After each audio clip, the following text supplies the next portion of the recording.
दोस्तों ये कहानी एक ऐसे बिगड़े हुए लड़के की है जिसे एक अमीर आदमी अपनी बेटी की सिक्योरिटी के लिए रखता है, लेकिन वो लड़का अपने ही मालिक की बेटी को अपने प्यार के जाल में फंसा लेता है और उसके साथ दिन रात घफा घफ करता है। लेकिन कहानी में ट्विस्ट तब आता है जब कोई अनजान इंसान उस लड़की को मारने के लिए उसके पीछे पड़ जाता है। तो चलिए देखते हैं किस तरह से वो लड़की उससे अपनी जान बचाती है। मूवी की स्टार्टिंग में हम इरोस नाम के एक लड़के को देखते हैं। इरोस छोटे मोटे क्राइम करता था, इसलिए अभी वो जेल में है। वही मैक्स नाम का एक आदमी इरोस से मिलने के लिए आता है और उसे जेल से छुड़वा लेता है। दरअसल इस आदमी ने इरोस को इसलिए जेल से निकलवाया था ताकि इरोस इसकी मदद कर सके। अगले सीन में हम एक कॉलेज को देखते हैं जहाँ काफी सारी लड़कियाँ अपने डांस की परफॉर्मेंस कर रही होती है, लेकिन तभी एक लड़की के ऊपर स्टेज पर लगी हुई लाइट गिरने वाली होती है, लेकिन इरोस वहाँ आकर उस लड़की को बचा लेता है। अगले सीन में हम इरोस को उसके दोस्तों के साथ देखते हैं जिनका नाम मेटी और रोनी होता है। इरोस एक बिगड़ा हुआ आवारा लड़का और अनाथ है और वो पैसे कमाने के लिए कुछ भी करने के लिए तैयार होता है, इसलिए अपने दोस्तों के साथ छोटे मोटे क्राइम करता है। वही हम मैक्स को देखते हैं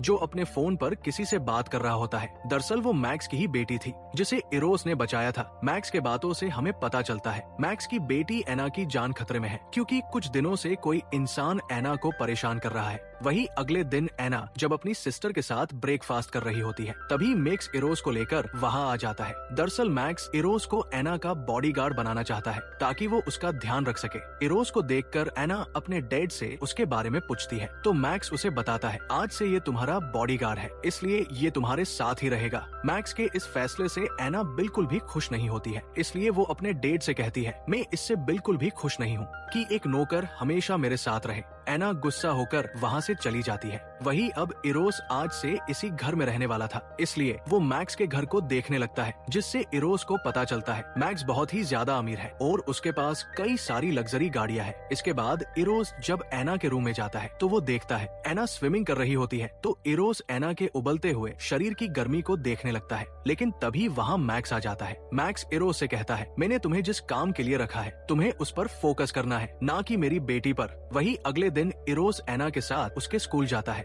जहाँ सभी बच्चे इरोस को अजीब तरह से देखने लगते हैं। एना के स्कूल में सभी अमीर और बिगड़े हुए बच्चे पढ़ते हैं। इरोस जब एना के साथ उसकी क्लास में जाता है तो क्लास के टीचर भी इरोस का मजाक बनाते हैं और उसके बारे में उल्टी सीधी बातें बोलते हैं क्योंकि इरोस दिखने में बिल्कुल मिडिल क्लास और एक आवारा लड़के की तरह लग रहा था। क्लास खत्म होने के बाद एना जब बाहर आती है तो वो इरोस के ऊपर गुस्सा होती है और उसे खुद से दूर चलने के लिए कहती है। वही जब एना अपनी फ्रेंड्स के साथ बैठी होती है तो उसके सभी दोस्त इरोस के बारे में अजीब बातें करते हैं और कुछ बच्चे तो इरोस और एना के ऊपर मीम बनकर सोशल मीडिया पर डाल देते हैं। ये सब देखकर एना को बिल्कुल भी अच्छा नहीं लगता है, इसलिए वो एक जगह आकर बैठ जाती है। लेकिन वहाँ एना का एक्स बॉयफ्रेंड सेम आ जाता है और वो एना को परेशान करने लगता है। सेम एना को आज रात उसके साथ घफा घफ करने के लिए कहता है, लेकिन एना उसे मना कर देती है क्योंकि एना ने कुछ दिन पहले ही सेम से ब्रेकअप कर लिया था। सेम एना को उसके साथ चलने के लिए फोर्स करने लगता है, लेकिन एना उसे वहाँ से भगा देती है। अगले दिन एना और इरोस कहीं जा रहे होते हैं तो एना इरोस से पूछती है तुम कौन हो और मेरे डैड मेरी ही उम्र के लड़के को मेरा बॉडीगार्ड कैसे रख सकते हैं। इस पर इरोस उसे बताता है बचपन में मेरे मोम डैड की मौत हो गई थी और जिस चैरिटी ने मुझे पाला था तुम्हारे डैड ने वहाँ बहुत सारा डोनेशन दिया था जिससे मुझे बहुत मदद मिली। इरोस की बात सुनकर एना को अच्छा लगता है। एना इरोस से कहती है तुम अकेले रहते हो। इस पर इरोस एना को बताता है मैं अपने 2 दोस्तों के साथ रहता हूँ। इरोस कहता है पहले मैं पूरी तरह से उल्टे काम करता था, इसलिए मेरे ऊपर कई सारे केस लगे हुए हैं, लेकिन मैंने अब क्राइम करना छोड़ दिया है, इसलिए मैं यहाँ नौकरी कर रहा हूँ और मैं अब पैसे कमाकर मेरे कजन भाई को अपने पास लाना चाहता हूँ क्योंकि वो भी एक अनाथ आश्रम में है। वही अब वो लोग एना की एक फ्रेंड की बर्थडे पार्टी में आ जाते हैं। एना इरोस को पार्टी में आने से मना करती है और उसे कार में ही उसका वेट करने के लिए कहती है। थोड़ी देर कार में बैठने के बाद इरोस बोर होने लगता है, इसलिए वो भी अंदर चला जाता है जहाँ एक लड़की इरोस को किस करने लगती है, लेकिन इरोस उसे इग्नोर कर देता है और ड्रिंक करने के लिए चला जाता है। लेकिन तभी वहाँ एना आ जाती है। एना इरोस से कहती है मैंने तुम्हें अंदर आने से मना किया था, फिर भी तुम अंदर क्यों आए। इस पर इरोस उसे कहता है मैं बाहर बोर हो रहा था।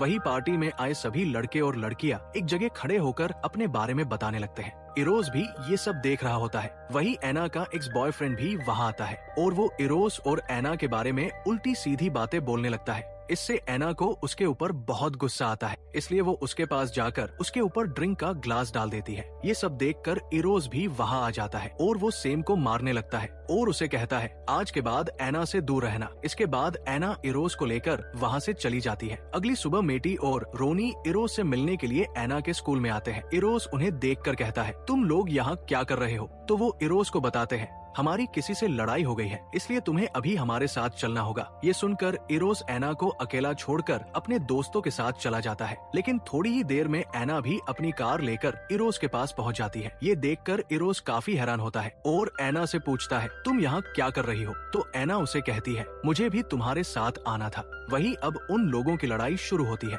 मेटी और रोनी ध्यान रखने के लिए जाते हैं और इरोस किसी की बाइक को तोड़ने लगता है। एना भी इरोस के साथ बाइक तोड़ने में उसका साथ देती है। लेकिन तभी मेटी और रोनी भागते हुए आते हैं क्योंकि जिन लोगों की वो बाइक थी वो वहाँ आ चुके थे। ये देखकर इरोस एना के साथ वहाँ से भागने लगता है। एना को ये सब करके बहुत मजा आता है क्योंकि उसने अपनी लाइफ में पहली बार ऐसा काम किया था। वही अब इरोस और एना अपनी बाइक लेकर वहाँ से निकल जाते हैं। एना को देखकर हमें पता चलता है उसके दिल में भी अब इरोस के लिए फीलिंग आने लगी है, इसलिए वो पूरे दिन इरोस के साथ एंजॉय करती है। रात के समय जब वो लोग घर जाते हैं तो मैक्स उन दोनों का पहले से ही वेट कर रहा होता है। मैक्स उनके ऊपर गुस्सा होता है और उनसे पूछता है इतनी देर तक तुम कहाँ थे? तो एना मैक्स से कहती है हम लोग बाहर मजे कर रहे थे। ये सुनकर मैक्स उनके ऊपर और भी गुस्सा करता है और इरोस से कहता है तुम भूल तो नहीं गए मैंने तुम्हें यहाँ किस काम के लिए रखा है? ये सुनकर इरोस को बहुत बुरा लगता है और वो अपने काम पर अच्छे से फोकस करना शुरू कर देता है और अब इरोस एना को भी इग्नोर करने लगता है ताकि वो अपने काम को अच्छे से पूरा कर सके।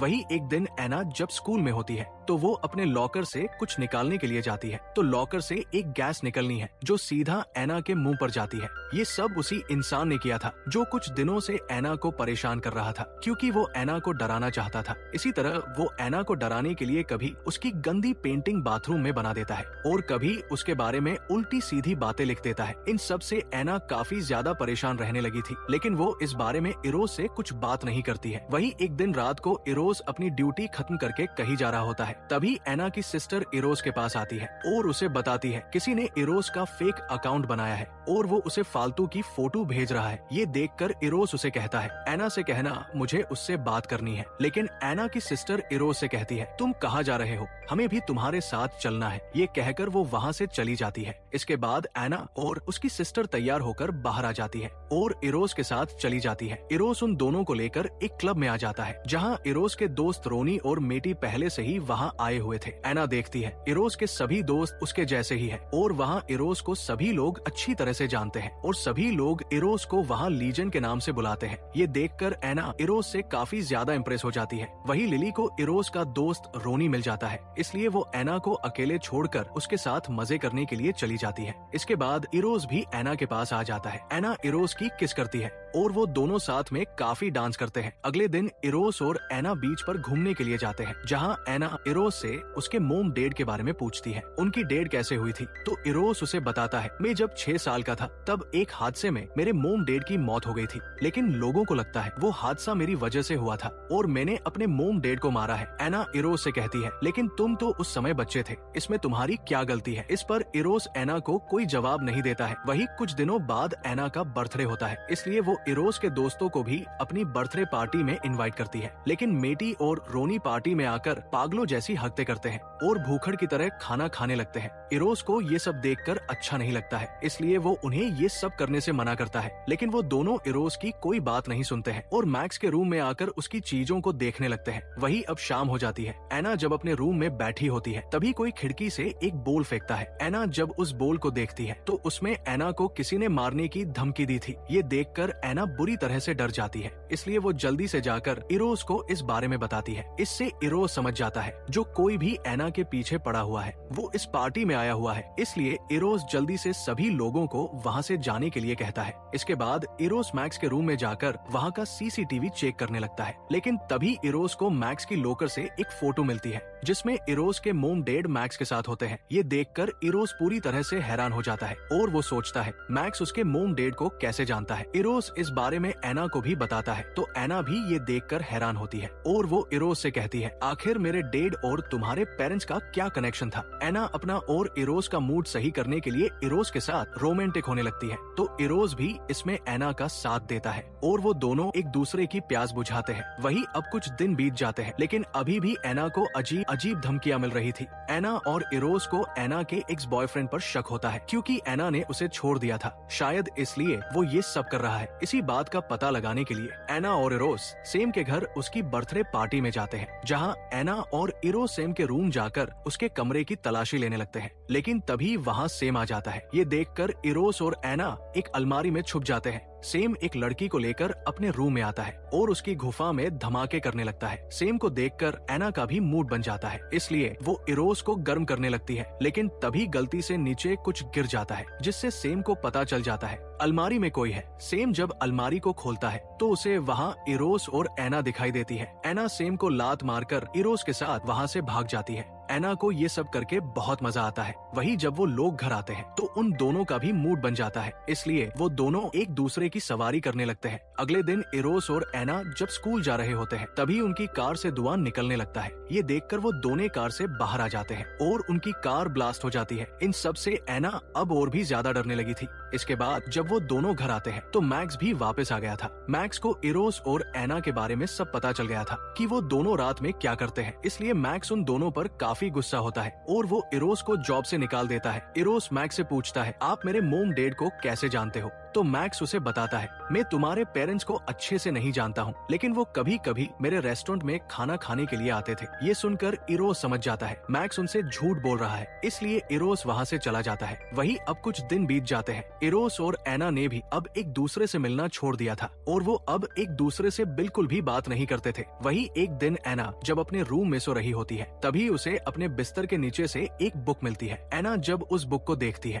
तो उस बुक के अंदर बिल्कुल वैसी ही पेंटिंग बनी होती है जिस तरह से एना को धमकियां मिलती थी। ये देखकर एना समझ जाती है इरोस ही उसे इतने दिनों से धमकियां दे रहा था, क्योंकि वो बुक इरोस की ही होती है। वही अगले दिन एना इरोस से इस बारे में बात करने के लिए जाती है। एना इरोस से कहती है, तुम मेरे साथ ऐसा क्यों कर रहे हो? मैंने तुम्हारा क्या बिगाड़ा है? इस पर इरोस एना से कहता है, मैंने ऐसा कुछ नहीं किया है, क्योंकि मैं तुमसे सच्चा प्यार करता हूँ और मैं तुम्हें कभी भी धमकी नहीं दे सकता हूँ। ये सुनकर एना भी इरोस की बात मान जाता है और उसे इरोस के ऊपर विश्वास हो जाता है, इसलिए वो इरोस को किस कर लेती है और इसके बाद ये दोनों अपना आगे के कार्यक्रम को पूरा करने के लिए घर आ जाते हैं और जमकर एक दूसरे की सवारी करते हैं। अगली सुबह एना जब अपने फोन में रील्स देख रही होती है तभी उसे मेटी का वीडियो दिखाई देता है जिसमें वो एना के स्कूल में सफाई कर रही है। इससे एना को समझ आ जाता है मेटी उनके स्कूल में सफाई का काम करती है। एना जब इस बारे में इरोस को बताती है तो उसे इस बारे में कुछ भी पता नहीं होता है। इससे एना को मेटी के ऊपर शक होता है और वो इरोस से कहती है, मुझे लगता है मेटी ही मुझे परेशान कर रही है। ये सुनकर इरोस मेटी से इस बारे में बात करने के लिए उसके पास जाता है। इरोस मेटी से कहता है, तुम एना के स्कूल में काम करती हो, लेकिन तुमने मुझे इस बारे में कभी कुछ नहीं बताया। मेटी इरोस को उसकी बात का सही से जवाब नहीं देती है। इसी बात को लेकर उन दोनों में बहस होने लगती है। मेटी गुस्सा होकर इरोस को धक्का देती है जिससे उसका सर टकरा जाता है और वो बेहोश हो जाता है। वही एना भी वहाँ आ जाती है और वो मेटी से इरोस के बारे में पूछने लगती है, लेकिन मेटी एना को इरोस के बारे में कुछ नहीं बताती है। तभी मैक्स भी वहाँ आ जाता है क्योंकि एना ने यहाँ आने से पहले मैक्स को अपनी लाइव लोकेशन सेंड कर दी थी। मेटी मैक्स और एना को वहाँ देखकर अपनी गन निकल लेती है और हमें पता चलता है ये सब मेटी ही कर रही थी। मैक्स मेटी से कहता है, तुम ये सब क्यों कर रही हो? तो मेटी मैक्स से कहती है, मैं तुमसे अपने मोम डैड का बदला लेना चाहती हूँ, क्योंकि बहुत सालों पहले मेरे और इरोस के मोम डैड तुम्हारे रेस्टोरेंट में काम करते थे, लेकिन एक दिन तुम्हारा बर्थडे था, इसलिए तुमने अपने सभी वर्कर को रेस्टोरेंट में ही रोक लिया था। लेकिन तुम्हारी गलती की वजह से रेस्टोरेंट में आग लग गई, जिसकी वजह से मेरे और इरोस के मोम डैड वही जलकर मर गए। ये कहकर मेटी मैक्स के ऊपर गोली चलाने ही वाली होती है, लेकिन तभी इरोस बीच में आ जाता है और मेटी को रोकता है। ये देखकर एना और मैक्स वहाँ से भागने लगते हैं, लेकिन मेटी इरोस को धक्का दे देती है